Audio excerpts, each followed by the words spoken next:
بسم اللہ الرحمن الرحیم۔ السلام علیکم۔ میں ہوں آپ کا میزبان مولانا محمد ابرار انصاری اور آپ دیکھ رہے ہیں ہمارا یوٹیوب چینل روحانیات میڈیا۔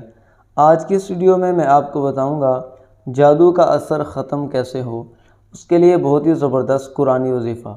تو ویڈیو شروع کرنے سے پہلے اگر ابھی تک آپ نے ہمارا چینل سبسکرائب نہیں کیا تو ہمارے چینل کو سبسکرائب کر دیں، ویڈیو کو لائک کر دیں اور ساتھ ہی ساتھ بیل آئیکن کو بھی پریس کر دیں۔ بیل آئیکن کو پریس کرنے سے یہ ہوگا کہ ہماری جو بھی نئی ویڈیو اپلوڈ ہوگی اس کا لنک آپ تک پہنچتا رہے گا۔ تو چلیں ویڈیو شروع کرتے ہیں۔ اعوذ باللہ من الشیطان الرجیم، بسم اللہ الرحمن الرحیم۔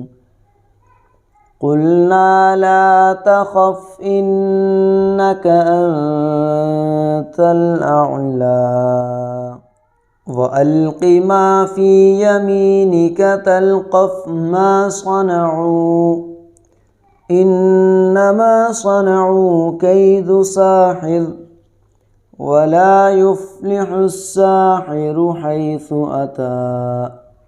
ترجمہ: ہم نے کہا تم ڈرو نہیں، تم ہی غالب رہو گے، اور اس کی صورت یہ ہے کہ یہ تمہارے دائیں ہاتھ میں جو عصا ہے اس کو ڈال دو۔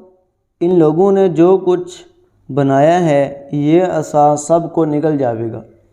یہ جو کچھ بنایا ہے جادوگروں کا سانگ ہے۔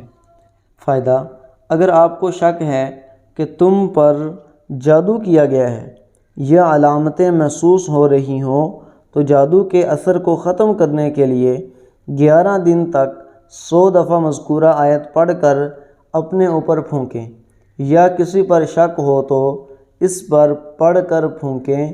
اس دعا کے دوران کوئی دوسرا عمل نہ کریں۔ یعنی جب یہ آپ آیت پڑھیں 11 دن 100 دفعہ، تو جب آپ ایک دن 100 دفعہ پڑھیں گے تو درمیان میں کوئی دوسرا عمل نہ ہو، یعنی کسی سے بات نہ ہو، کسی سے کوئی ہنسی مذاق نہ ہو، بلکہ توجہ اور دھیان کے ساتھ اس آیت کو 100 دفعہ پڑھیں تو انشاءاللہ اس کا بہت زیادہ فائدہ آپ کو محسوس ہوگا۔ یکسوئی کے ساتھ کرنے سے انشاءاللہ آپ کے اوپر اگر کسی بھی قسم کا کوئی جادو ٹونا ہوگا تو انشاءاللہ اللہ کے حکم سے وہ ختم ہو جائے گا۔ اگر آپ کو یہ ہماری ویڈیو اچھی لگی ہے تو ہمارے چینل کو سبسکرائب کر دیں، ویڈیو کو لائک کر دیں۔ ملتے ہیں اگلی اچھی ویڈیو کے ساتھ، تب تک کے لیے دیں اجازت۔ اللہ حافظ۔